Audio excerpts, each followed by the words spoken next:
Welcome to Drawliper channel, and in today's video I am going to show you how to set up voicemail on Android. Now the first thing you have to do is open your phone app.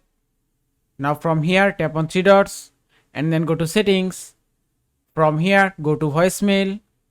From here to set voicemail tap on voicemail number and then type the number that you want to set for voicemail. If you want to select number from your contact list, then just tap on this icon.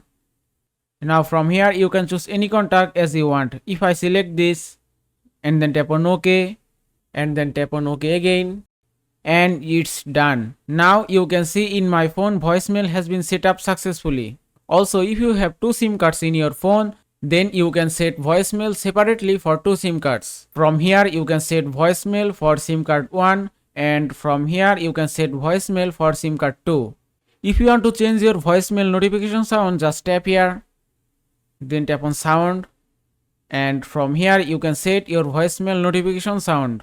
And that is how you can set up voicemail on Android. I hope this video was helpful. If it was, please give it a thumbs up and don't forget to subscribe.